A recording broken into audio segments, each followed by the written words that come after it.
Muy buenas tardes, bienvenidos, bienvenidas. Buenas tardes, Aurora.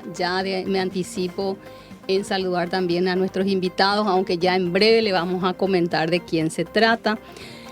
Estamos en un episodio más de Sostenibilidad, Debate Cooperativo.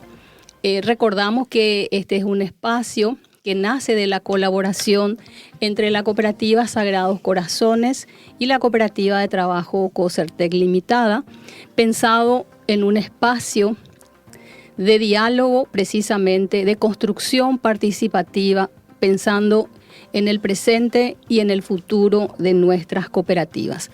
Gracias por acompañarnos un martes más. Hoy vamos a estar hablando de un tema sumamente relevante que hace a la sostenibilidad de las cooperativas. Vamos a hablar de transformación, vamos a hablar de un tiempo de disrupción, de innovación y surge entonces una preocupación si en este entorno cada vez más competitivo, ante cambios cada vez más vertiginosos, las cooperativas paraguayas pueden liderar este cambio sin perder su esencia, sin perder su doctrina y lo que las hace diferentes a cualquier otro tipo de organizaciones. Aurora, ¿cómo estás? Muy buenas tardes, María Elena, y a la querida audiencia.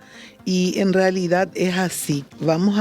Pretendemos en realidad profundizar en un dilema clave, y ese dilema es cómo mantenerse a la vanguardia sin renunciar a los principios cooperativos. Hoy estamos junto a una figura destacada del cooperativismo nacional. Nuestro invitado de hoy nos ayudará a abordar este tema tan fundamental, María Elena. Sí, absolutamente. Un anticipo, Aurora. Nos acompaña en la tarde de hoy el ingeniero Antonio Ortiz Guanes y también el presidente de la cooperativa de Cocertec Limitada, el licenciado Albino Amarilla. Como los estábamos ya adelantando, es un tema muy relevante y que genera una suerte un poco de preocupación, a pesar de que sabemos que los avances tecnológicos precisamente pueden traer grandes beneficios a todas las organizaciones y a las cooperativas, pero tampoco escapa que trae retos y desafíos que debemos afrontarlos con sumo cuidado, con mucha autocrítica, para que efectivamente sean instrumentos que ayuden a las cooperativas no solo a mejorar los servicios, la agilidad de sus procesos, sino que también sirva para comunicarse mejor con los asociados, con el mercado cada vez más competitivo, y sobre todo creo que es un momento absolutamente necesario de reivindicar y fortalecer aún más la esencia cooperativa. Esa esencia que lo materializamos desde el punto de vista del cooperativismo moderno, precisamente con el establecimiento de la sociedad de los pioneros de Rochdale allá por 1844, más de 180 años hace, que la creación de ese modelo puede considerarse absolutamente como un acto de disrupción y de innovación, pero total para aquel tiempo. Innovación en todos los ámbitos, no solo en la forma de hacer comercio tradicional, sino también en la forma de organización y por sobre todo, más allá de que les fue bien en el plano comercial, hay que rescatar que la constitución de esa cooperativa en aquel momento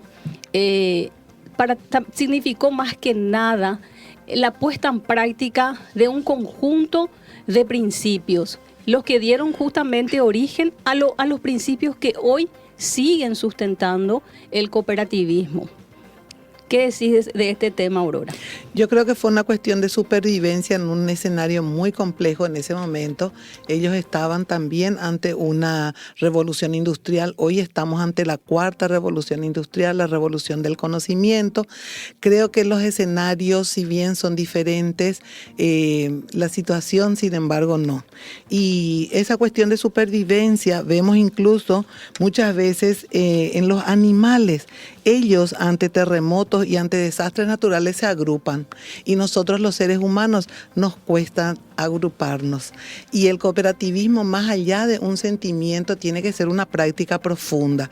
Y vemos, no el milagro, pero sí vemos lo que se puede hacer cuando trabajamos juntos.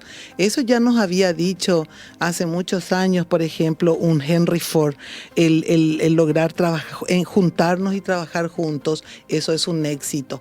Y eso tenemos que entender. Hoy más que nunca tenemos que entender y llevarlo a la práctica. Va a ser muy importante. Y ahí es donde tenemos que ver cuál lo que es la esencia real del cooperativismo, María Elena, porque mucho hablamos, pero en realidad a veces no nos cuesta o no sabemos qué es lo que significa eso de la esencia.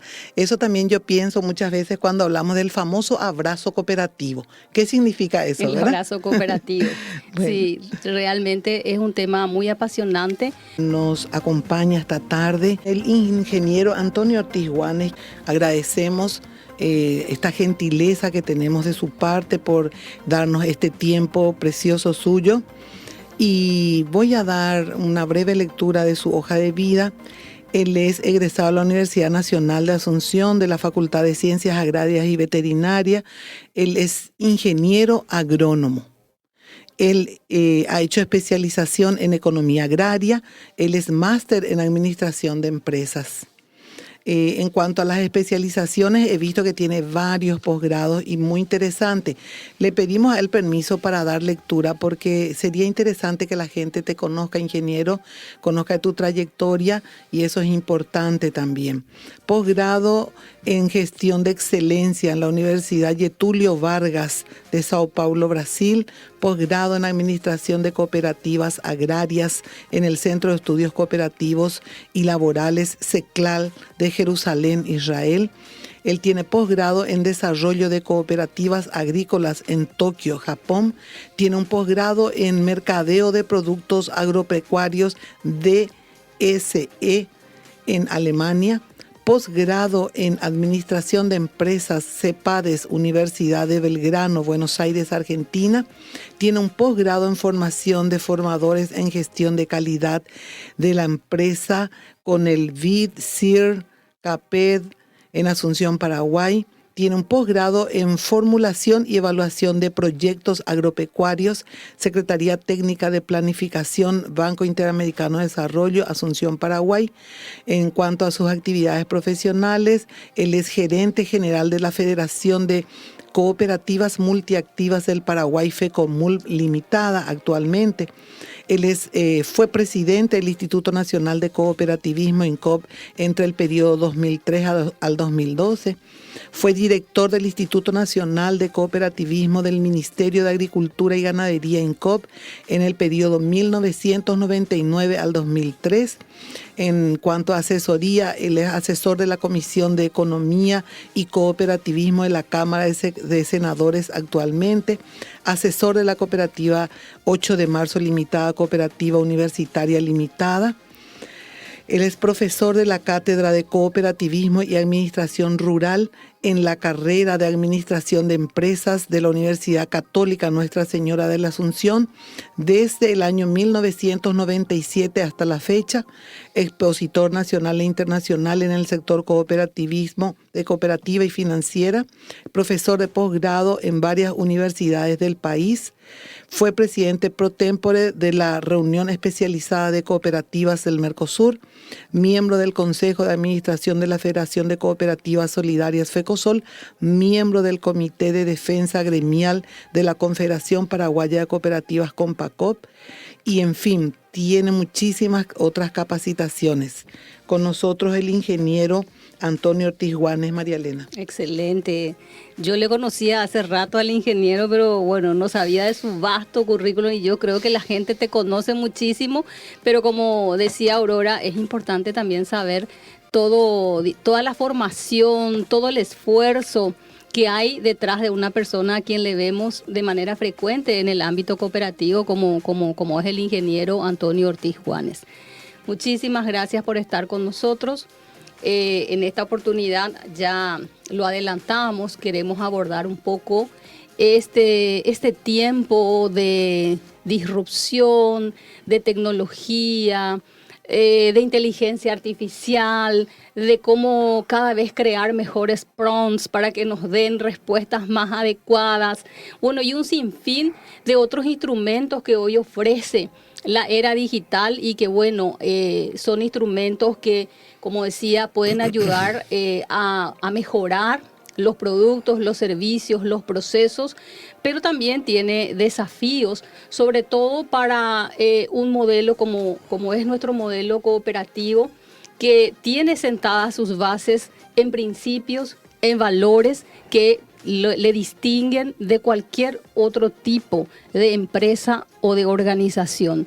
En ese sentido, en este escenario que acabo un poco de contextualizar, ¿cree usted que existen algún tipo de riesgo de que las cooperativas pierdan su esencia doctrinaria, sus principios, sus valores solidarios? Muy buenas tardes. Antes que nada, agradecer la invitación y un gran saludo a ustedes y también a la audiencia. Bueno, es un tema muy interesante para debatir a fondo.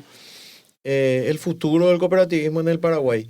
La esencia doctrinaria del cooperativismo es la que le sostiene a través del tiempo.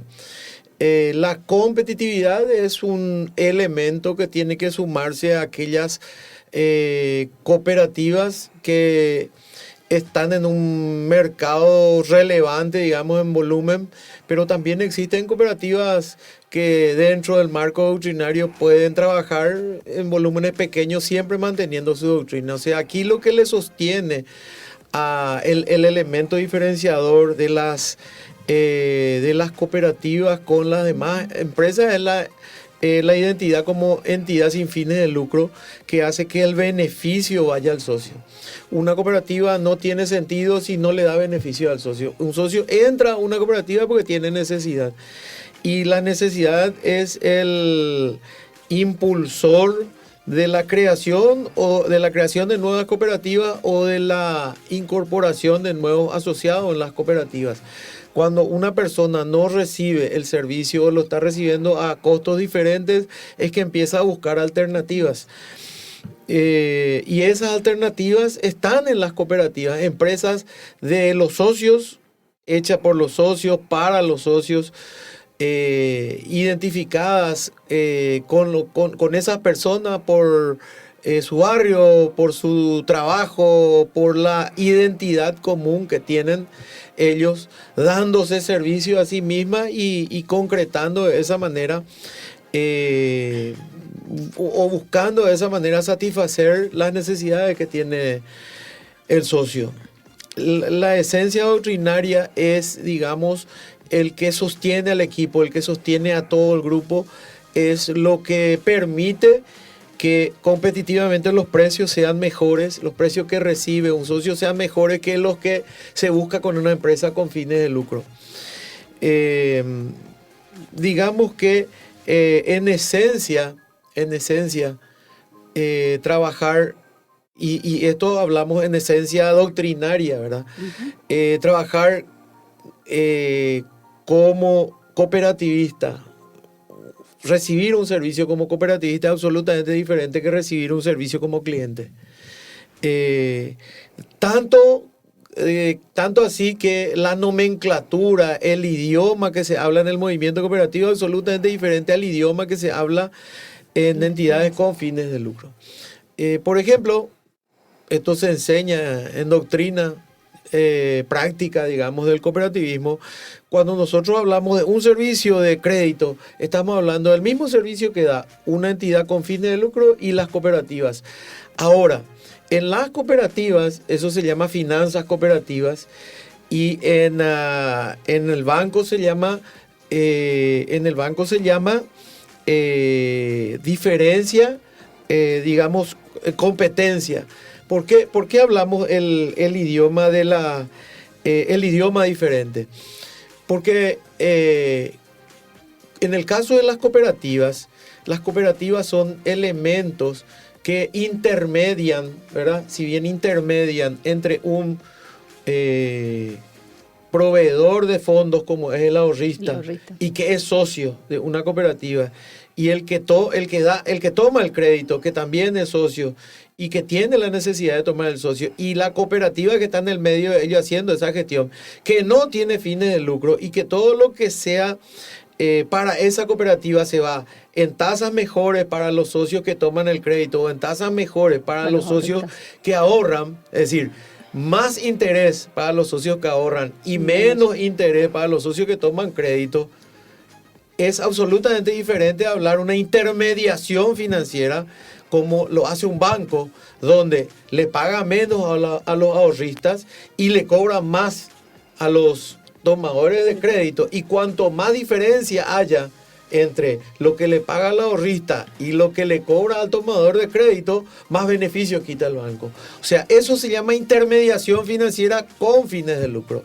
Y en el movimiento cooperativo no hay intermediación financiera con fines de lucro, hay finanzas cooperativas, porque al revés, en vez de buscar el beneficio para la cooperativa, lo que se hace es dar beneficio al ahorrista y dar beneficio al tomador de crédito. Y desde ese punto de vista, la competitividad de las cooperativas se da en esencia buscando el beneficio para el ahorrista, buscando el beneficio para el tomador de crédito, buscando oportunidades para que el ahorrista tenga mejores tasas, el tomador de crédito tenga mejores tasas, por ejemplo, haciendo buenas inversiones con el dinero que no esté ocioso en la cooperativa, o captando adecuadamente la cantidad de recursos que se necesite para tener el equilibrio permanente entre lo que se toma y lo que se coloca permanentemente, con un crecimiento, ¿verdad? Y sobre todo buscando la satisfacción del socio. Y en ese sentido también el elemento diferenciador que nos proyecta hacia el futuro es el gasto social que hacen las cooperativas. O sea, encima de pagar bien por el ahorro o cobrar menos por el crédito, le da servicios sociales. Es decir, estamos hablando directamente de inversiones en lo que necesita el barrio, lo que necesita la comunidad, lo que necesita la familia del socio, en solidaridad. Imagínense ustedes, no sé, yo doy el ejemplo siempre de la cooperativa 8 de marzo. La cooperativa 8 de marzo tiene muchísimo, estamos hablando de muchísimo dinero en los aspectos sociales. Sí. En eso, es decir, estamos hablando de que aparte que le da una buena cantidad de excedentes, aparte que le da crédito barato, aparte que le paga bien por el ahorro, otra vez está comprando, hace una ayuda importantísima al hospital de policía, hace una ayuda importantísima a las comisarías. Imagínense, entonces compran colchón, aire acondicionado, elementos para la cocina permanentemente, elementos para los deportes, porque obligatorio, ustedes saben que es obligatorio los policías hagan deportes, todos los días educación física. Ellos están colaborando en esos valores, en esos costos sociales que está evitando que ellos puedan caer en esos gastos para que mejoren también su condición de vida. Entonces, eso es lo que vuelve competitiva y eso es lo que hace que hacia el futuro las cooperativas puedan tener, o podamos decir que tienen un futuro asegurado en la sostenibilidad de la doctrina cooperativa. Excelente, sí. Básicamente lo que yo, un poco para complementar lo que señalabas, ingeniero, es que efectivamente la esencia cooperativa puede traducirse como la capacidad del ser humano de poder colaborar, de poder trabajar de manera conjunta. Precisamente cuando hablamos del modelo cooperativo, no se trata solamente de un modelo de negocios diferente. No se trata solamente de una forma de organización económica diferente. entiendo que cuando hablamos de esencia cooperativa estamos hablando de aspectos que nos dicen poner precisamente ese bienestar, ese bien común por encima del individualismo. Involucra poner la democracia, participación de la membresía por encima de precisamente la jerarquía o la toma de decisiones concentrada en unos pocos. Significa poner la equidad por encima precisamente de ese individualismo, y como lo señalaban ya antes, es un modelo donde precisamente se coopera para lograr mejores objetivos. Muchas veces la gente no entiende o no puede comprender. Dice que es etéreo, cuando hablamos de doctrina, que no es práctico, que no es pragmático, y hay mucha gente que no quiere saber de doctrina, quiere directamente hacer funcionar una entidad cooperativa como una entidad competitiva, directamente. Sí. Y es una discusión que hay que profundizar y hay que hacerle entender. En la educación cooperativa, SNEC, Sistema Nacional de Educación Cooperativa, cuando esto siempre lo hablamos con su coordinadora, con la directora, la profesora Julia, y se dan en las discusiones de los docentes. Cuando una persona quiere hablar de recursos humanos, tiene que conocer de doctrina, y en su charla sobre recursos humanos tiene que incorporar el elemento doctrinario, porque si no, no tiene sentido hacer educación cooperativa. Cuando hablamos de contabilidad cooperativa, no podemos hablar de la misma contabilidad para empresas con fines de lucro y para una cooperativa, porque tiene que tener el elemento doctrinario incorporado. Cuando hablamos de cualquier materia, de cualquier gestión, cualquier toma de decisiones, ingeniero, tiene que estar permeado por la doctrina, porque si no, no tiene sentido enseñar. ¿Cuál es el sentido de tener un sistema nacional de educación cooperativa donde se enseñe a gestionar la cooperativa como se está gestionando una empresa con fines de lucro? Sí. No tiene sentido. Sí. Entonces, al hablar de educación cooperativa tenemos que incorporar el elemento doctrinario, y eso es lo que yo siempre le pido a la gente. Vamos a hablar de educación cooperativa, pero incorporarle como docente el elemento doctrinario, si no, no enseñes, porque no tiene sentido. No tiene sentido. ¿Verdad? Y mucha gente no quiere entender. Dice, no, la cooperativa como cualquiera tiene que buscar lucro, tiene que distribuir ese lucro entre los socios, esa es la única diferencia, y no es cierto. No. Desde el idioma mismo no se llama lucro, se llama excedente, porque se cobra en exceso. Y al cobrar en exceso, porque el que genera el exceso es el socio que pagó por demás, se le devuelve al socio el excedente. Por eso se llama excedente. Es decir, desde el nacimiento desde el mismo idioma cooperativo es diferente. Por lo tanto, los elementos de competitividad de las cooperativas son diferentes a los elementos de competitividad también de las empresas.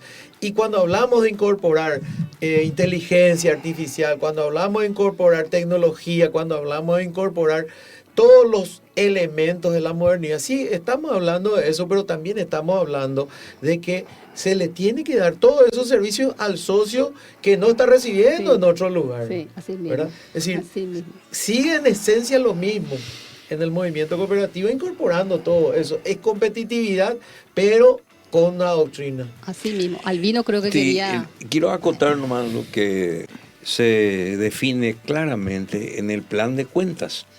El plan de cuentas, que es homologado por la entidad, por INCOP, por el INCOP.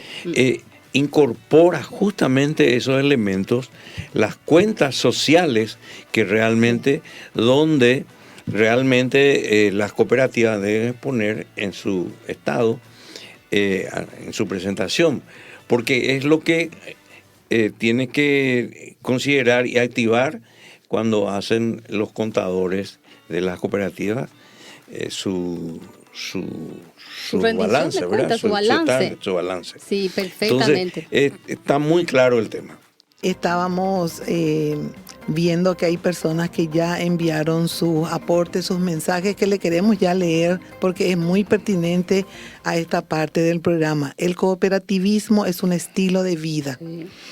se sustenta en la práctica doctrinaria y sus valores, no en la mera enunciación discursiva. ¿Qué dice a eso usted, ingeniero? Sí, eso es lo que estamos diciendo justamente, ¿verdad?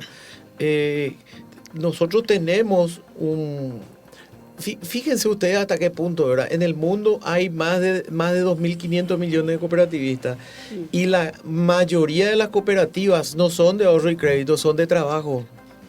Las cooperativas de trabajo son las más importantes en el mundo, generan mano de obra, ¿verdad? Dan importantísimos aportes a la sociedad, no solamente dando trabajo, sino beneficios económicos y sociales a comunidades enteras. Mondragón es un ejemplo, ¿verdad? En los países europeos que son socialistas, ¿verdad?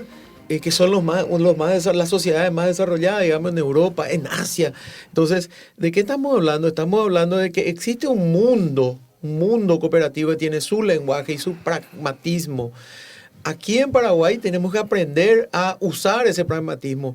Nosotros tenemos cooperativas de producción de ahorro y crédito que son las más grandes. Y en ellas tenemos que aprender a usar nuestro pragmatismo, ya que somos los más importantes en América Latina en ahorro y crédito, uno de los más importantes, y en producción ni qué decir, ¿verdad? Entonces, si nosotros mismos, los que estamos trabajando en el cooperativismo todos los días, no lo hacemos de manera pragmática, no lo vamos a lograr, ¿verdad? Vamos a seguir pensando, bueno, el cooperativismo es para otro tipo de gente, para otro mundo. Nosotros quitamos crédito y pagamos nuestro crédito y punto, y ahí ya estoy contento. No, el cooperativismo es una forma de vivir, tiene su propio idioma. Y quiero decir algo, todo el mundo, aunque esté en un banco, tiene su cooperativa. Por eso es que hay tantos cooperativistas en Paraguay. Hay más cooperativistas que clientes de bancos. Yo le puedo decir, hay más cooperativistas que clientes de bancos y financieras. ¿Por qué? Porque la persona, aunque sea tenga un banco o una financiera, también tiene su cooperativa. Y siempre es ahí, vamos a la cooperativa, yo quiero tener mi cooperativa también, ¿verdad? Entonces, eso es propiedad de uno y hay muchísima gente que cree eso. Y creo que eso es lo que tenemos que sostener y proyectar en el tiempo. Sí. Los valores y los principios prácticos, pragmáticos, trabajando en la practicidad de cada cooperativa. Los valores y los principios trabajando en toda la cooperativa del Paraguay. Así es, ingeniero. Lo importante sería que en realidad pueda permear ese quehacer diario y ese contacto con los socios. Hace un tiempo atrás, ya falleció ahora el doctor Martín Almada, hace un año, me dijo, mira mi hija, yo creo que los bancos se están volviendo cooperativas y las cooperativas se están volviendo bancos. A eso no tendríamos que caer, tendríamos que nosotros, no sé solamente si enseñar, pero llevar en realidad a esa práctica cotidiana con los nuevos actores claves en las cooperativas, no solamente a nivel dirigencial, sino la gente que está en contacto con la gente. A mí me gusta decir en los cursos del SNEC, nosotros no trabajamos con mercaderías ni con dinero, trabajamos con personas, para personas y por las personas. Eso es lo que sería importante que la gente entienda, porque eso es lo que nos hace diferentes y en realidad es nuestra esencia. Tengo una pregunta en ese sentido. María Elena ya nos estuvo hablando de esta disrupción, digamos, tecnológica, que ya no tiene vuelta atrás, ¿verdad? En realidad esto solamente va a ir hacia adelante. Entonces, esta transformación digital ha influido en la manera de hacer cooperativismo en Paraguay, es decir, ha influido concretamente en la forma de organizarse, tomar decisiones y comunicarse.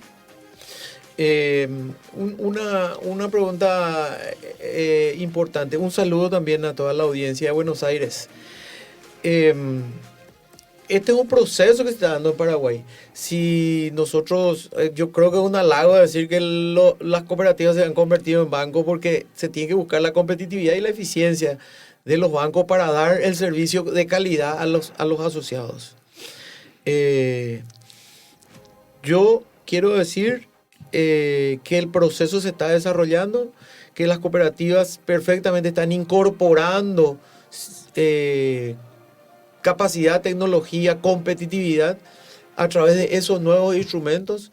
No estamos quedando absolutamente atrás, estamos muy avanzados tecnológicamente. Las cooperativas que tienen la posibilidad de hacerlo rápidamente lo están haciendo rápidamente, otras la están haciendo un poco más lento, pero todas en general están adaptadas. ¿Por qué?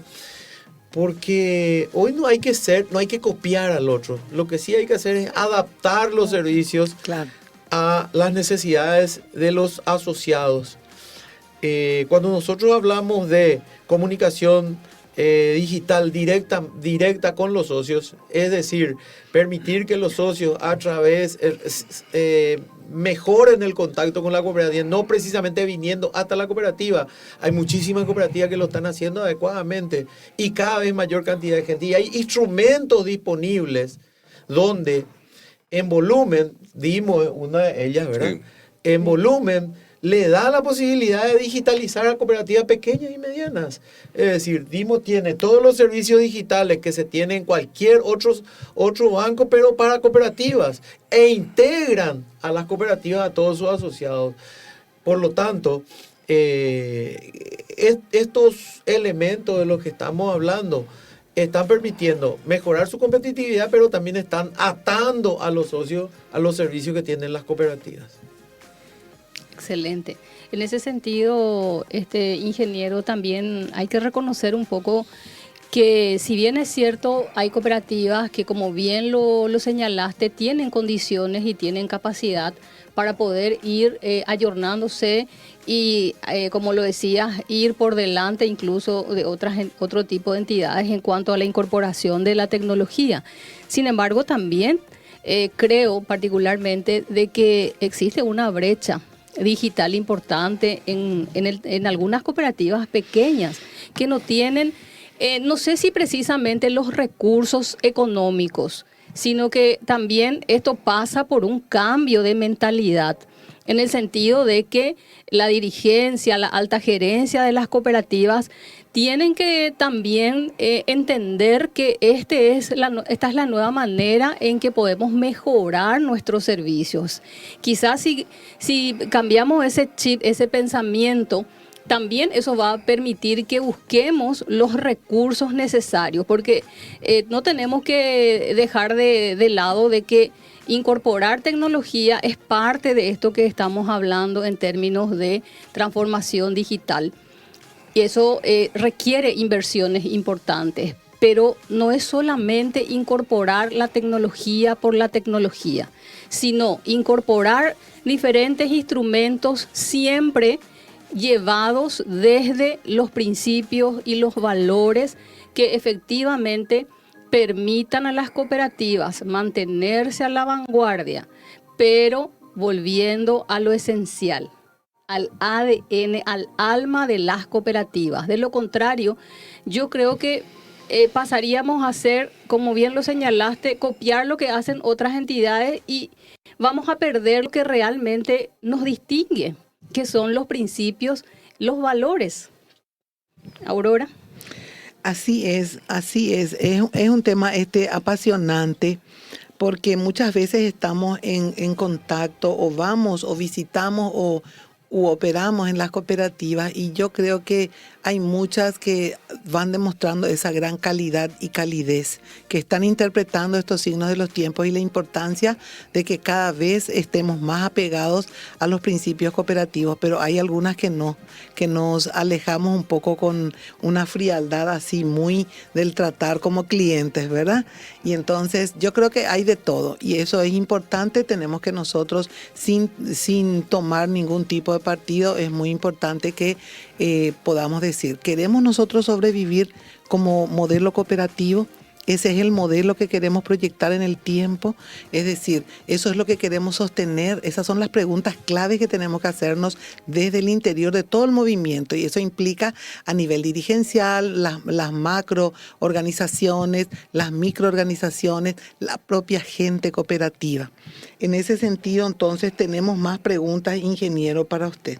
Acá tengo una muy interesante. ¿Cree que las cooperativas están preparadas desde el punto de vista cultural e institucional para innovar con propósito sin adoptar modelos mercantilistas simplemente? Es decir, el dinero por el dinero, lo lúdico, ¿verdad? Sino más allá de eso. Y entendiendo también de que ninguna cooperativa tendría que trabajar para perder la plata.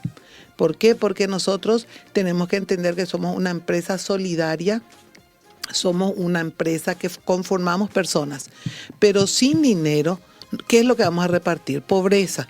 Nosotros tendríamos que repartir bienestar, mejor condición y calidad de vida, y eso implica que sí o sí también nosotros tenemos que ser competitivos, como dice usted, en lo que hacemos y no estar siempre focalizados a perder el dinero. ¿Qué diría usted en ese sentido? Innovar el movimiento cooperativo es modelo de innovación desde 1844, ¿verdad? Los principios son un reflejo de la innovación, ¿verdad? Hay que recordar que el séptimo principio, cooperativo de Royce era compra y venta al contado. Sí. Y después de la Segunda Guerra Mundial cambió el mundo, y el primero que anuló ese principio fue el movimiento cooperativo. En 1966 el movimiento cooperativo hizo un congreso mundial para sacar ese principio cooperativo, porque la cooperativa de ahorro y crédito y la necesidad de recibir crédito para capitalizar a las cooperativas era importantísimo, y dar crédito a las personas para su desarrollo. Lo mismo ocurre en 1995 en Manchester, cuando se cambian los principios, cuando de enfocar los servicios únicamente hacia los socios, se abre hacia la sociedad y hacia los que componen la sociedad, donde están los socios, donde está la propia cooperativa. Entonces, en innovación, yo creo que el movimiento cooperativo tiene perfectamente capacidad de adecuarse a incorporar las innovaciones que sean necesarias para seguir existiendo en el mundo, y que van a seguir existiendo en un contexto de altísimo nivel de competitividad, y donde existen profesionales de muy alta calificación para poder incorporar estas innovaciones. Con respecto a el futuro de las cooperativas medianas y pequeñas, yo no sé si las cooperativas pequeñas de barrio necesitan tener el nivel de innovación tecnológico que se requiere para una cooperativa que tiene 200.000, 300.000, 50.000 o 70.000, 80.000, 90.000 socios. Los modelos cooperativos son una réplica de empresas que están funcionando en el mercado, porque dan los mismos servicios, pero con la diferencia de que son cooperativas, dan servicios a menores costos, y las empresas son de los mismos socios. O sea, las características son diferentes. Cuando hablamos, y eso esta mañana lo estuvimos discutiendo también en una reunión con personalidades del movimiento cooperativo, directivos muy relevantes, muy importantes del sector cooperativo. Cuando hablamos de modificar el marco normativo, estamos hablando precisamente de endurecer, hacer un poco más exigente para las cooperativas de tipo A grandes. Después existe un marco normativo para las cooperativas de tipo B, que no son tan grandes, de tipo A, que no son tan grandes, las de tipo B, las de tipo C y las chiquititas. Entonces, ¿por qué nosotros no debemos fomentar la creación de nuevas cooperativas en vez de asociaciones, por ejemplo? Cuando yo era técnico, en 1991, 90, 91, 92, nosotros íbamos al campo. Acuérdense que hasta 1989 estaban proscriptas las cooperativas, no se permitía, el régimen no permitía, y las cooperativas que existían eran de ellos, ¿verdad? Sí. Personales eran las cooperativas, ¿verdad? Excepto raros casos como San Cristóbal, Universitaria, que sí eran cooperativas democráticas, pero controladas, muy controladas por el gobierno, Comecipar, etcétera, ¿verdad? Pero muy controlada, ¿verdad? Sí. Como una especie de comunista eran los que estaban en las cooperativas. Y te acordarás que la palabra comunista era, no sé, era lo peor que te podía ocurrir, sí, ¿verdad? Entonces, pero desde 1990 se fomentó el cooperativismo y se hacía cooperativa en cualquier lado. Yo no sé si ustedes se acuerdan. Yo solo, entre 1990 y 1994, hice 200 cooperativas en el campo, que hoy no existen, ¿verdad? Sí.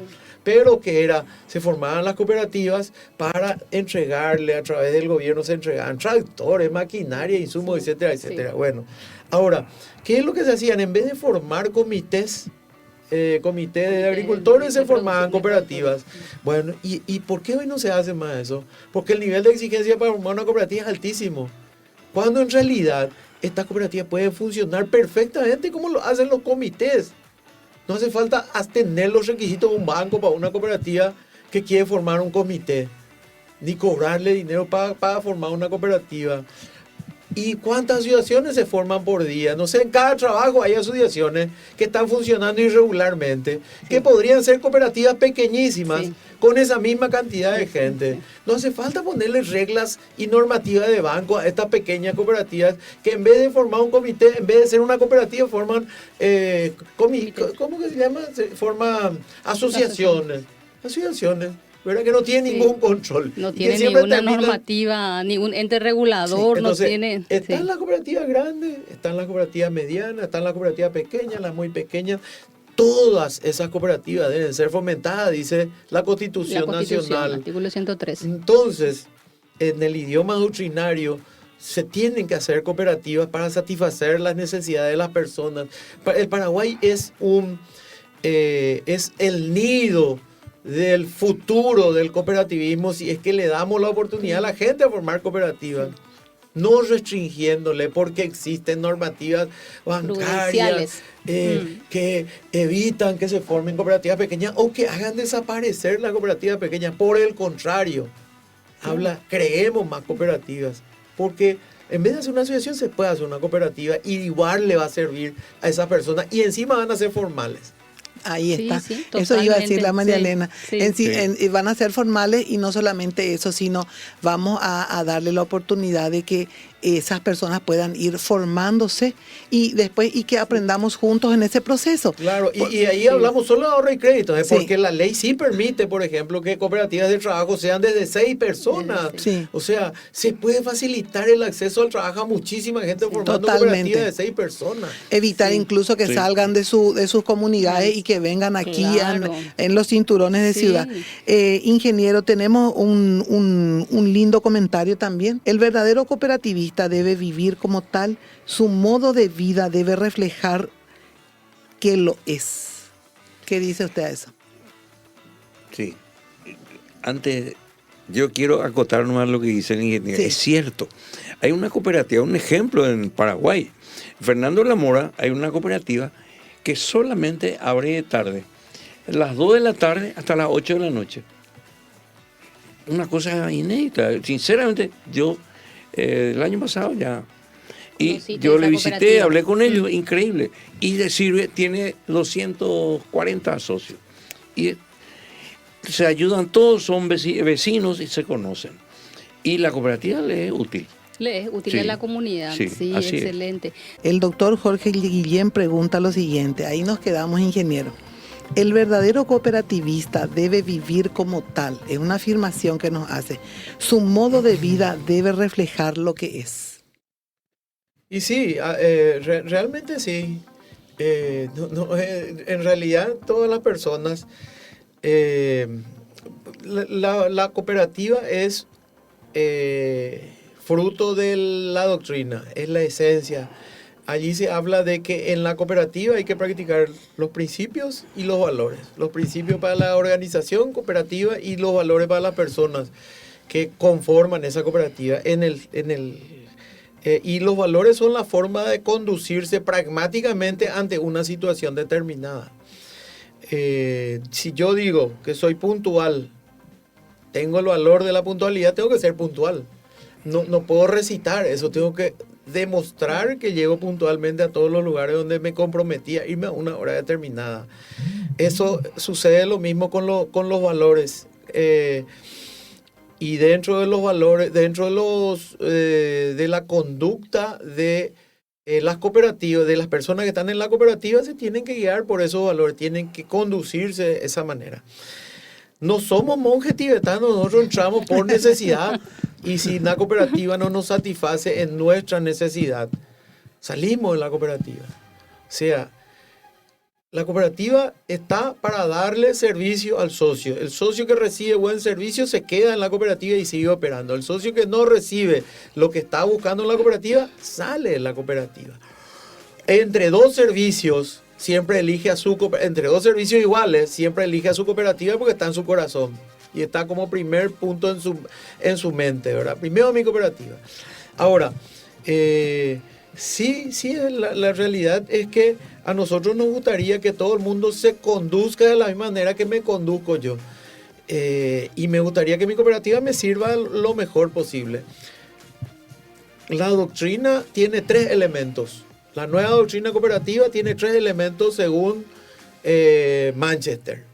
Es la definición de lo que es una cooperativa, que es la misma definición que antes, pero con 2 elementos diferentes. Primero, no dice solucionar los problemas, sino buscar juntos la solución. Ese es el primer gran cambio. Y el segundo elemento, el tercero es que habla de empresa, o sea, sí es una empresa. ¿Por qué tiene que ser empresa la cooperativa?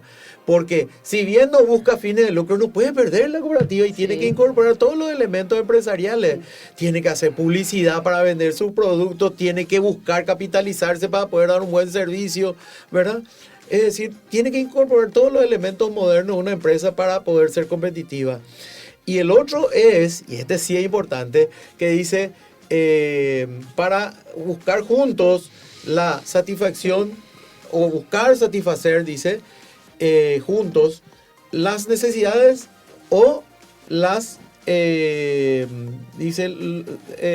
las necesidades que equipara con los deseos, ¿verdad? Las necesidades y los deseos. ¿Cuál es la diferencia entre necesidades y deseos? Que uno dice, no, el pobre tiene necesidad y el rico tiene deseo. ¿Por qué? Porque el rico ya tiene un auto, quiere otro auto. Eso no es una necesidad. Y no es cierto. Todos son necesidades. Solamente que el elemento de incorporar necesidad y deseo dentro de la doctrina hace que la cooperativa sea necesaria y útil para el rico y para el pobre. ¿Se acuerdan que antes se decía la solución de la pobreza de la cooperativa? No es cierto. La solución de la pobreza es el regalo. Porque el pobre, si no tiene regalo, ¿verdad? No va a salir adelante. La cooperativa es un instrumento donde se recibe un servicio y se paga por ese servicio. El servicio que se recibe es de calidad y yo pago menor precio, por eso entro a la cooperativa. Entonces, quiero decirles que trabajando de forma conjunta, sí. Y los elementos de la doctrina son 3. Definición, principios para la organización cooperativa, para la empresa, y los valores para las personas. Para las personas que lo integran. Si hablamos doctrinariamente, esos 3 elementos están integrados y esos 3 elementos tienen que servir a la persona y a la empresa para conducirse de una manera que pueda lograr servicios que satisfagan a los socios. Yo creo que ese es el punto principal. Para que no se me escape, Albino. Sí. Es un punto principal. Las personas dicen de que el cooperativismo es de beneficencia pública. Y yo creo que no. Claro. Yo creo que precisamente está ahí. Eso de buscar juntos la solución que nos convenga a todos, quiere decir que le involucra, le empodera. Vamos a un sistema que se llama de corresponsabilidad, ¿verdad? De la cual nos habla el Foro Económico Mundial, porque la gente, no es que los dirigentes nomás, todos somos responsables. Y eso es lo que queríamos con este programa Ingeniero de Más Sostenibilidad, de ir creando esa conciencia crítica, ese volver a las bases, que la gente conozca y se empodere de que es responsable por esa sostenibilidad del movimiento cooperativo. Precisamente estamos buscando eso y me encanta que usted haya tocado de una manera así magistralmente este tema. Albino, querías decir algo. Y quiero agregar nomás a lo que decía el ingeniero y quiero tropicalizar. Y para más voy a llevar al Chaco. Hay una cooperativa del Chaco, se llama Loma Plata Limitada, una de las grandes. Uh-huh. Y exactamente ahí ocurren 2 situaciones. Le asocian hasta a los compatriotas indígenas. Y está el rico, el empresario, el cooperativista empresario rico. Bueno, entonces, ¿qué tiene el indígena? Necesidad. Se añungatuse, se plata, dice. Bueno, y lleva su plata así, envuelto en papel. Y en la necesidad y el deseo del otro socio, que aporta y es rico, quiere un camión, ya un camión triple eje con la carreta. Y eso cuesta 150, 200 mil dólares. Ese es su deseo. Y el otro quiere guardar su dinero. Claro. Increíble. Pero esa es una realidad en Paraguay. Así es. Excelente. Sí. Cuando yo nomás quiero aclarar algo, ¿no? Es que cuando yo me fanaticé y dije, no, una solución para el pobre. Claro que es solución para el pobre, pero que puede pagar su servicio. O sea, no estamos hablando del indigente, que le va a sacar al indigente de la pobreza, como mucha gente ve, ¿verdad? Sino que es la solución para el pobre y para el rico que puede pagar por ese servicio en ahorro y crédito. Sí. Cuando hablamos de trabajo también, o sea, Claro. cuando hablamos de cooperativa de trabajo, el pobre se junta con otros Claro. que tienen Sí. actividades afines y todos se benefician. Claro que sí, es para el pobre. Ahora, tiene que tener para dar en la cooperativa de manera también a recibir, porque eso entramos a buscar todo. Es ayuda mutua. Mucha gente Claro, confunde sí. eso, dice, la cooperativa no tiene piedad conmigo. Yo presté cuando tenía y Sí. ahora que no tengo, Sí. no, se aprovecha de mí y me explota y me quiere quitar mi casa. Pero se fue a endeudar mal y no tiene para pagar. ¿Por qué los otros socios se van a hacer responsables de una deuda que no contrajeron si todos entraron a la cooperativa por el beneficio, ¿verdad? La ayuda mutua está en el aporte y en pagar en tiempo y Sí. forma los créditos. No está en el tema de dónenme a mí porque yo soy pobre o no puedo pagar. No funciona así el tema. Sí. Yo creo que llegamos al punto del clímax, ¿verdad? Porque es un tema fundamental esta parte. La gente cree que de la cooperativa tiene que recibir condonaciones, regalos, y yo creo que no. Yo creo que No, si la cooperativa es de todos. claro, De es de todos. todos y tenemos que ¿Quién le va por a eso condonar? Claro. Vamos a juntarnos toditos Sí. entonces en una asamblea. Exactamente. Para tomar la decisión si le condenamos o no sí. le condonamos una deuda de un crédito. Y hacemos asamblea Sí. toda la semana. Toda la Claro, semana hacemos para que sí. la asamblea resuelva si se le condona o no se le claro, condona. por eso es una locura. cuestión así Sí. profunda. Es una cuestión profunda, sin embargo, yo quiero señalar nomás que dentro de nuestros valores habla de la ayuda mutua, pero también del esfuerzo propio y de la responsabilidad. O sea que cuando entramos a una cooperativa, y ahí probablemente me voy a adelantar a una pregunta que tenemos también un poquito más adelante para el ingeniero Ortiz Juanes, tiene que ver un poco la educación de nuestros socios. No recuerdo bien un documento que había leído ya hace un tiempo atrás. Si bien no es una estadística hecha en Paraguay, creo que era de Perú, hablaba básicamente de que en una pequeña encuesta que se hizo, más del 80% de los asociados a las cooperativas, en realidad ellos se veían como clientes. Y apenas un porcentaje bajísimo entendía que él era usuario, dueño, socio de la cooperativa. Entonces, también en relación a esto que estamos debatiendo de la concepción que tiene el socio de la cooperativa, mucho también tenemos que pensar un poco qué estamos haciendo respecto a la educación cooperativa para nuestros asociados. En ese sentido, de la mano un poco a este tema, quiero hacerte la siguiente pregunta, ingeniero. Hablamos mucho de modernización, hablamos mucho de modelos tradicionales, competitividad. ¿Cómo podemos evitar que las cooperativas que vayan a modernizarse, que vayan a innovar constantemente, no caigan en estructuras ilógicas empresariales tradicionales que son ajenas a su esencia? Haciendo que la gente que gestiona, los directivos y los funcionarios, entiendan que las cooperativas están guiadas, están permeadas por la doctrina cooperativa, por la definición, los principios y los valores, que es lo que sostiene en el tiempo la empresa. Uno no puede, al hacer una planificación estratégica, llamarle accionista a los consejeros, Por ejemplo. ¿verdad? Porque esa persona que hace una planificación estratégica, lo que hizo, y es famosa porque hace planificación estratégica para bancos y financieras. O sea, la planificación estratégica en el sector financiero. Pero en la cooperativa estamos Consejo de Administración, Junta de Vigilancia y Tribunal Electoral, que son socios electos por la asamblea. Por la asamblea y que son igual que otros socios, solamente que en función de directivo. Entonces, eso, por ejemplo, esos son elementos que uno tiene que dejar bien en claro. El objetivo de una cooperativa al hacer una planificación estratégica no es encontrar la mayor diferencia entre la tasa pasiva y la tasa activa. Ese no es el objetivo de una cooperativa de ahorro y crédito. Totalmente. Sí, el objetivo es pagarle bien al ahorrista y pagarle bien al tomador de crédito. Ese es el objetivo principal de una planificación estratégica a largo plazo. Si bien, porque hay muchos elementos que la gente dice, sí hay que generar excedentes, y mucho excedente.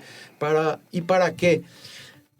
Para capitalizar la cooperativa. Sí. Para hacer fondos, aumentar el capital, aumentar los fondos de reserva y hacer inversiones en activos que hagan que la cooperativa sea competitiva. Sí.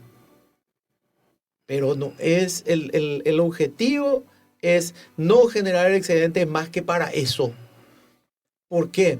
Porque si querés generar excedentes más que para eso, lo que estás haciendo es sacarle al socio para devolverle al socio. Claro, finalmente sale del mismo lugar. Exacto. Entonces, fundamentalmente eso,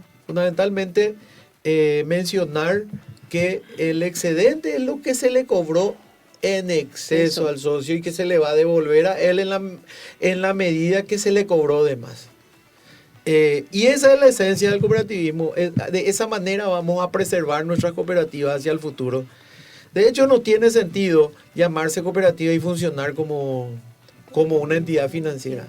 Totalmente. El mercado ya está lleno de bancos, financieras, casas de crédito, usureros, ni qué decir. Está lleno. ¿Para qué juntarnos? ¿Para qué convertirnos en eso si no tenemos futuro nosotros, los cooperativistas, como ese tipo de empresas? Nosotros tenemos futuro aplicando la doctrina y dando la calidad de servicio que estamos dando. Sí, Excelente. María Elena, la gente sigue participando. La verdad que es interesante todo lo que nos dicen. Es decir, mismos requisitos formales para la creación y funcionamiento. Con eso solo podrán persistir las cooperativas tipo A y B. Ya no podrán formarse las cooperativas de barrios o pequeñas cooperativas que en la práctica, en doctrina, principio y valores no tienen ninguna diferencia con las grandes cooperativas. Y esa en esencia, esa es una discusión muy importante e interesante. Sí. En todos lados, muchas veces escucho que tenemos que fusionar todas las cooperativas de tipo C. Otras que tienen que desaparecer todas las cooperativas de tipo C porque no van a poder adecuarse a la regulación bancaria. Pregunto, ¿para qué la regulación bancaria? Para prevenir riesgo sistémico. ¿Verdad? Sí. Entonces, cuando nosotros hablamos de que la Constitución Nacional fomenta el cooperativismo, ¿por qué vamos a hacer desaparecer? ¿Por qué vamos a marcarle el futuro? Que desaparezcan solas, no hay problema. Total, de que está en una cooperativa pequeña sabe el riesgo que corre y sabe cómo está trabajando. Y como habló Albino, hay cooperativas de tipo C hermosas, están dando buenísimos servicios. Entonces, el cooperativismo hay que fomentarlo. Es cuestión de criterios. Si vos le pones requisitos de cooperativa de tipo A a la C, claro que van a desaparecer. Pero si vos querés fomentar el cooperativismo, no le pongas esos requisitos. Dale la oportunidad de vivir, dale la oportunidad que se formen y que se llamen cooperativas y que funcionen como cooperativas en vez de ser asociaciones. ¿Qué tiene? Y por más que sean... más riesgo inclusive. Más riesgo si es una asociación. No, y por más que sean pocos, sí. Yo creo que si las grandes o el sistema o toda la industria puede brindar información a esas pequeñas para precisamente minimizar ese riesgo sistémico. ¿Por qué? Porque si es que ellos tienen también informaciones apropiadas, adecuadas en tiempo y forma, ellos podrían ir tomando decisiones mucho más acertadas también, ¿verdad? En eso podemos apoyar a las cooperativas pequeñas. Claro. Y Aurora, yo te quiero agregar nomás. Sí. El riesgo sistémico yo podría decir, y hoy, así como están las informaciones que disponemos, puede ocasionar 10 cooperativas que tienen el 92% de los recursos captados. No las pequeñas precisamente. No las pequeñas, y el resto son pequeñas. Entonces, estas no ocasionan riesgo, sí, no va a ocasionar riesgo sistémico, pero sí va a servicio, va va a dar beneficios a un vecindario, a un pueblo. Hay lugares, hay pueblos donde no existe, no hay banco, no hay cooperativa, no hay casa de cambio, no nada. Y solamente una cooperativa. Y ese es el banquito del pueblo. Del bar, sí. Así mismo. Las cooperativas, dice otro comentario, María Elena, interesante, son entidades solidarias, no de beneficencia. Como cualquier empresa, su éxito depende de sus miembros, que son sus asociados. La buena dirigencia es fundamental. Totalmente. ¿Qué Así diría mismo, usted a eso, ingeniero? Sí, claro, Sí. a eso nos referimos recién, ¿verdad? Sí. Las cooperativas son para la gente que puede recibir el servicio porque puede pagar por el servicio y puede recibir el servicio. El primer principio cooperativo es membresía abierta y voluntaria. La membresía de las cooperativas en todo el mundo es abierta y voluntaria. Pero tiene que haber el primer elemento, aparte de la voluntad, tiene que ser que yo le sirva a la cooperativa y que la cooperativa me sirva a mí. Ese es el primer elemento y básico. Entonces, cuando yo entro a una cooperativa y no puedo pagar por el servicio, ¿para qué soy socio? Si yo estoy en una comunidad que no es la comunidad de la cooperativa, ¿para qué soy socio? ¿Verdad? Por eso el elemento comunidad también es importante. San Lorenzo se formó en la comunidad de San Lorenzo. Universitaria se formó en la comunidad de universitarios. Medalla se formó en la comunidad de la Fernando de la Mora. ¿Verdad? Es decir, la comunidad y la posibilidad de que yo le sirva y que la cooperativa me sirva a mí y que yo le sirva a la cooperativa es el primer elemento fundamental y básico para ser socio de una cooperativa. Sí. Ese es todo un dilema también, ¿verdad? Porque en la práctica a veces por los procedimientos internos hay cooperativas que, bueno, yo te puedo admitir como socio, pero tus condiciones me dicen que probablemente no vas a poder ser sujeto de crédito o de otro servicio financiero. Tener una gama de servicios sociales, educativos, pero no precisamente servicio financiero. A veces nos encontramos con esa situación dentro de los procedimientos internos de la cooperativa, que dicho sea de paso, me parece que es una información transparente nomás que hay que darle a las personas, ¿verdad? Si queremos asociarlo o que esa persona decida si realmente la cooperativa le va a servir para lo que él está queriendo. Claro. Pero suele presentarse esa situación. ¿Y cómo Pero estamos con el una- tiempo, María Elena? Tenemos poco tiempo. Una situación, por ejemplo, yo les voy a decir, hay cooperativas que están en la frontera. Sí. Entran en la frontera y tiene actividades, el socio, es socio, no voy a decir en qué frontera, pero en nuestro país hay varias fronteras. Y el socio tiene una serie de actividades que no puede demostrar. O si lo tiene una demostración de un certificado, un documento del otro lado, del país, que no está en el país. Entonces viene a una cooperativa y pide un crédito.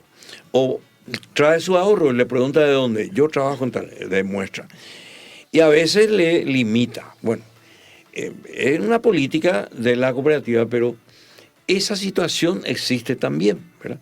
Que la gente tiene una actividad y certifica la actividad del otro país. De la Sí, frontera. de la frontera.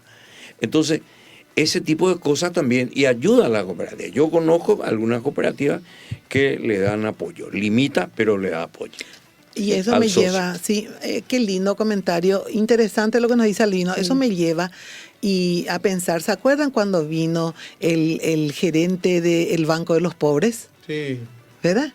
Y él, ¿qué nos contó? Esto pues fue una teoría que empezó en la Universidad de Bombay, ¿verdad? Con el profesor Mohamed Yunus. ¿Y a quiénes ellos le tomaron? Le tomaron a los desposeídos, que es una casta social en la India. Y ellos qué pensaron y dijeron, vamos a probar, si a la gente le prestamos la plata, tiene un propósito, le educamos y le, digamos, fomentamos el ahorro y le hacemos un seguimiento diario a ver qué podemos hacer con ellos. Hoy es el Banco de los Pobres, ¿verdad? Sí. Entonces, quiere decir de que sí se puede hacer. Ahí lo que María Elena creo que entra a tallar el tema que estuvimos planteándole al ingeniero, el tema de la educación cooperativa. Que es tu siguiente pregunta. Hay dos preguntas que son clave que no podemos dejar de pasar. Sí, ¿qué rol debe jugar, ingeniero, la educación cooperativa en este momento histórico donde los algoritmos y las plataformas digitales están reconfigurando los vínculos sociales? Educación cooperativa es uno de los principios desde Rothschild. Sí. Solo que la traducción de educación cooperativa en Rothschild era difundir el cooperativismo a nivel universal, y la traducción de hoy, educación, capacitación e información, tiene otra finalidad, que es la de formar a las personas para mejorar su condición de vida económica, social y cultural.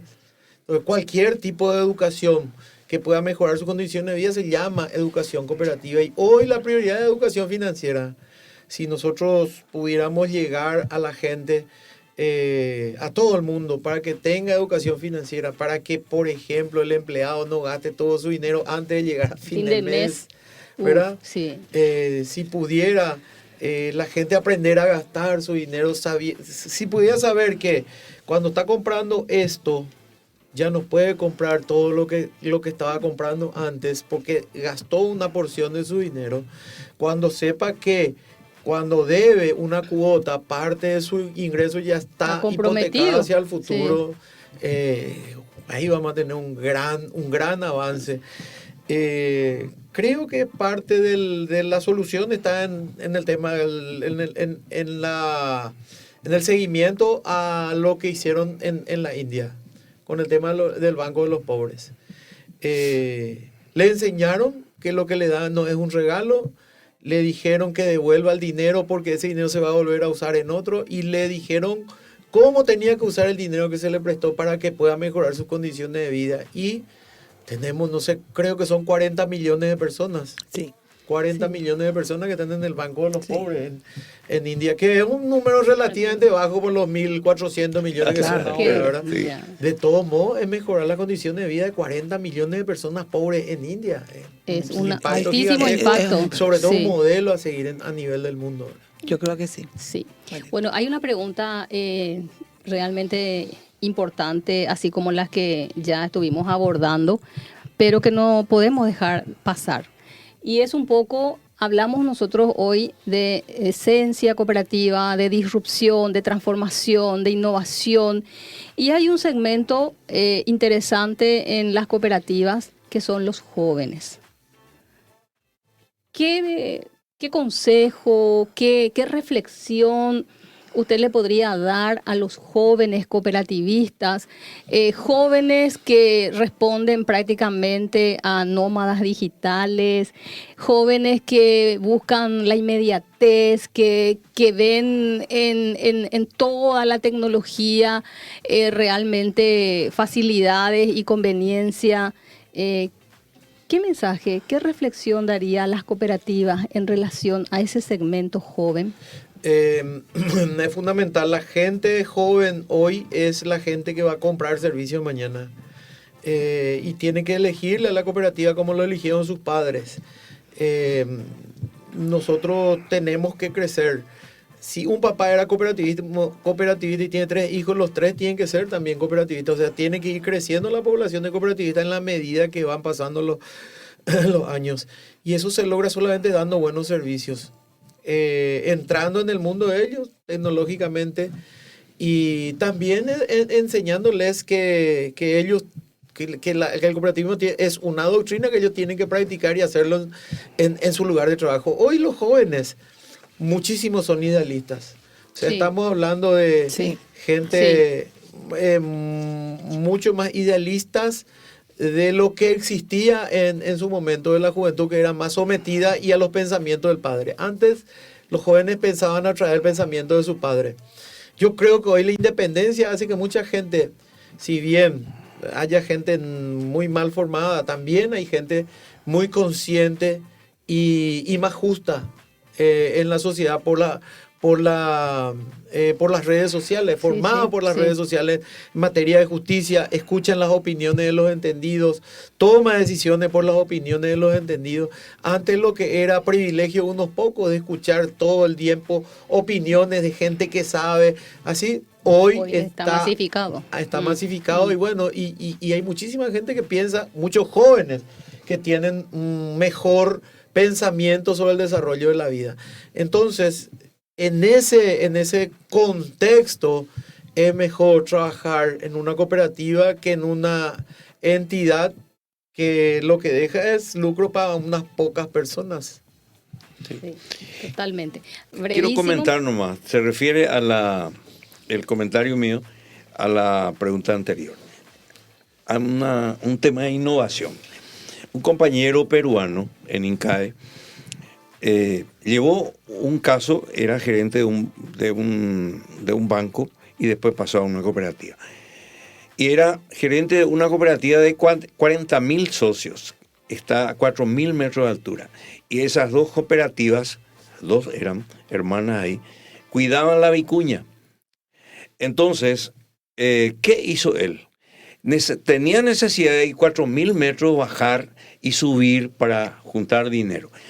Se instalaban las primeras cajeros automáticos. Entonces no había manera de llevar allá. Entonces que él innovó y ganó un premio en su país y llevó el caso a INCAE en nuestro curso. Y lo llamó, hizo una cosa chiquitita, una construcción chiquitita, y le instaló a una persona ahí. ¿Qué hacía de 12 horas, y se llamaba Cholomatic. En vez de llamarle cajero automático, Cholomatic. Es una persona y es espectacular. Quiero nomás acotar un poco lo que decía el ingeniero, que es la innovación y asumir la necesidad de las personas. Y eso ocurrió en Perú. Excelente. Ha sido un tema demasiado interesante. Aurora, creo que también... Tengo dos cositas que quiero decir. Ingeniero, dicen la gente que excelente jornada de aprendizaje con este equipo excelente de profesionales de primera, muy interesante sobre el tema del cooperativismo, y dice que en el ojo del ingeniero Antonio Ortiz Juanes, las cooperativas no deben funcionar como entidades financieras, sino como empresa solidaria. Eso quería dejar un poco como mensaje final. Mensaje final, sí. Que viene de nuestros socios. Sí, de la audiencia. De la audiencia. Sí, efectivamente, ha sido una tarde muy interesante. Agradecemos que nos hayan acompañado. Ingeniero Ortiz Juanes, muchísimas gracias por estar con nosotros. El licenciado Albino, hablaremos de más temas de relevancia para la sostenibilidad de las cooperativas paraguayas. Buenas tardes.